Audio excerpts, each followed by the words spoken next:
বাড়ি যতই সাজানো গোছানো পরিষ্কার পরিচ্ছন্ন রাখা হোক না কেন, টিকটিকি কিন্তু সবার ঘরের দেওয়ালেই পাওয়া যাবে। আর এই টিকটিকি কিন্তু ভীষণ ক্ষতিকারক। Hi everyone, welcome back to my channel নিপার ঘর সংসার। নিপার ঘর সংসারের আরেকটি ঘরোয়া রেমেডি ভিডিওতে তোমাদের অনেক অনেক স্বাগত। আশা করি যে যেখানে আছো ভালো আছো, সুস্থ আছো। তোমরা বিশ্বাসই করতে পারবে না যে রান্নাঘরের একটা ছোট্ট জিনিস দিয়ে একদম চিরতরে টিকটিকিকে বিদায় করা যায়। তাই বলছি, ছোট্ট একটি ভিডিও স্কিপ না করে পুরো ভিডিওটা দেখবে, তাহলে প্রত্যেকের উপকার হবে।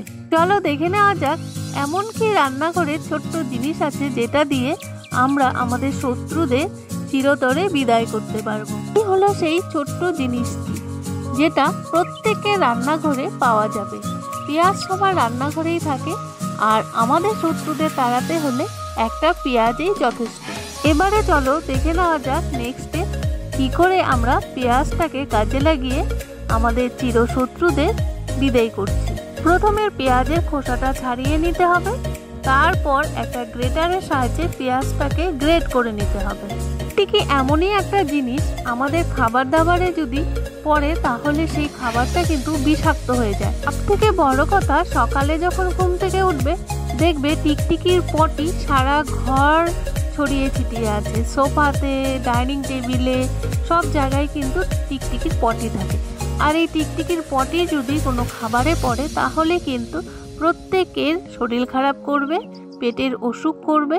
পেঁয়াজটা গ্রেট করা হয়ে গেলে একটা পাত্র নিবে, যে পাত্রটা তোমরা রেগুলার ইউজ করো না, এটা ফেলে দেওয়া জিনিস, সেই রকম একটা পাত্র নিবে। সেখানে 1 কাপ জল দিয়ে দিবে। এই জলটার মধ্যেই মিশিয়ে দিতে হবে গ্রেট করে রাখা পেঁয়াজ। বাজার থেকে কিনে আনা যে কেমিক্যালগুলো আছে সেইগুলো কিন্তু ভীষণ ক্ষতিকারক। এর সাথে পেঁয়াজটা মিশিয়ে নেওয়ার পর এখানে দিয়ে দিতে হবে ডেটল। তোমরা সবাই জানো ডেটল অ্যান্টিসেপটিক, আর আমাদের ভীষণ প্রয়োজনীয় একটা জিনিস। প্রত্যেকের বাড়িতে কিন্তু ডেটল, স্যাভলন এই সমস্ত জিনিস কিন্তু পাওয়াই যায়। তো এখানে আমি 2 চামচ ডেটল মিশিয়ে দিচ্ছি। তোমাদের ঘরে যদি ডেটল না থাকে, স্যাভলন থাকে, তাহলে স্যাভলনও দিতে পারো। এবার কি করতে হবে, নিতে হবে 2টো ন্যাপথলিন। ন্যাপথলিনটা একটা কাগজের ভেতরে দিয়ে শক্ত কিছুর সাহায্যে গুঁড়ো করে নিবে। ন্যাপথলিন দুটো কিন্তু এমনি দেওয়া যাবে না, তাহলে গলতে অনেকটাই টাইম লাগবে। আর এটাকে একটা শক্ত কিছুর সাহায্যে কাগজের ভেতরে দিয়ে গুঁড়ো করে নিতে হবে। অনেক সময় হয় কি, আমরা তাড়াহুড়োর মধ্যে রান্না করে গরম খাবারটা কিন্তু অর্ধেক ঢাকা করে রাখি। সেই সময় যদি টিকটিকি পটি করে দেয় আর খাবারের মধ্যে পড়ে, তখন কিন্তু আমাদের প্রত্যেকের শরীর অসুস্থ হয়ে যাবে। এবার এই জলটার মধ্যে গুঁড়ো করা ন্যাপথলিনটা মিশিয়ে দেবে। আবার অনেক বাড়িতে ছোট বাচ্চারা থাকলে টিকটিকি দেখলে ভীষণ ভয় পায়। এক সময় কি হয়, বাচ্চারা কিন্তু টিকটিকির পটি মুখে দিয়ে দেয় খেলতে খেলতে, তখন কিন্তু বাচ্চাদের শরীর ভীষণ খারাপ হয়ে যায়, পেটের রোগও হয়। আর ন্যাপথলিনটা ভালো করে জলে মিশিয়ে নিতে হবে। এবার কি করতে হবে, দেখো 1 টাকার একটা ক্লিনিক প্লাস শ্যাম্পু নিয়েছি। আর শ্যাম্পু কিন্তু প্রত্যেকের বাড়িতেই থাকে, যে কোনো কোম্পানির হোক না কেন তোমরা এখানে ইউজ করতে পারবে।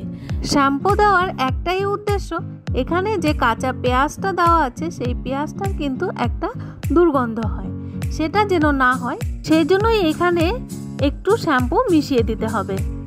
আর কি করতে হবে, সবগুলো উপকরণ একসাথে ভালো করে মিশিয়ে নিতে হবে।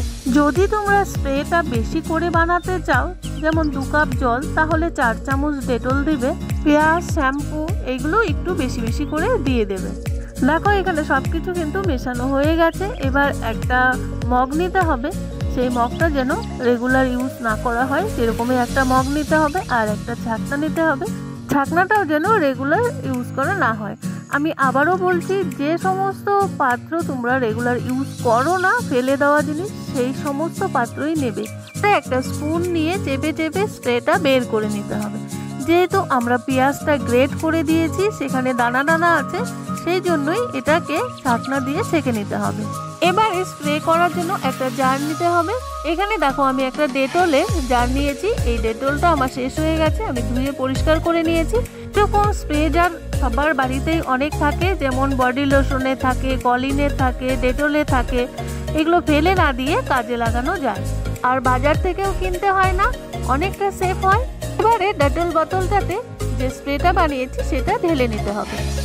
স্প্রেটা ঢেলে নেওয়ার পর ভালো করে মুখটা লাগিয়ে নিতে হবে। তারপর কোথায় কোথায় স্প্রে করতে হবে সেটাও দেখিয়ে দিচ্ছি। দেখো ডেটলের যে জারটা আছে সেটা দিয়ে খুব সুন্দর কিন্তু স্প্রে করা যাচ্ছে। আমরা কিন্তু এই যে ডেটলের জার, বডি লোশনের জার, এই সমস্ত জিনিস কিন্তু ঘরে আবর্জনা নোংরা জমবে বলে ফেলে দিই। এই সমস্ত জিনিস যদি আমরা পরিষ্কার পরিচ্ছন্ন করে রাখি তাহলে অনেক কাজে লাগে, অনেক সেফ হয়। এইভাবে স্প্রে করে দিবে জানালার কোনায়, দরজার কোনায়, টিভির ক্যাবিনেটের কোনায়, ফ্রিজের কোনায়, এই সমস্ত জায়গাতে কিন্তু অনেক টিকটিকি দেখা যায়। অনেক সময় কি হয়, টিকটিকি কিন্তু দরজার চাপা খেয়ে মারা যায়, তখন কিন্তু বাড়ির পরিবেশটাকে একদম দুর্গন্ধ করে তোলে, আমরা দেখতেই পাই না ওখানে টিকটিকি মারা গেছে। সেটা যেন না হয় সেই জন্য যে যে জায়গায় টিকটিকি দেখতে পাওয়া যায় বেশি, সেই জায়গাগুলোতে স্প্রে করে দিবে। বাড়ির পরিবেশটা যেন সুন্দর সুগন্ধময় হয়, এটাই আমরা সকলেই চাই। আর আমাদের প্রিয়জনরা যেন সকলেই ভালো থাকে, সুস্থ থাকে, এটাই চাই। তো সেই জন্য এই ছোট্ট স্প্রেটি ঘরোয়া টোটকা তোমরা একদম ইউজ করতে পারো চোখ বন্ধ করে। 100% গ্যারান্টি, একটা টিকটিকিও ঘরের দেওয়ালে শুধু নয় বাইরেও এই টিকটিকি এই স্প্রেটার গন্ধে আসবে না। আর বাড়ি থাকবে সুগন্ধময় সুস্থ পরিবেশ। অনেক রোগ জীবাণু থেকেও আমাদের বাড়ির সকল প্রিয় সদস্যদের ভালো এবং সুস্থ রাখবে।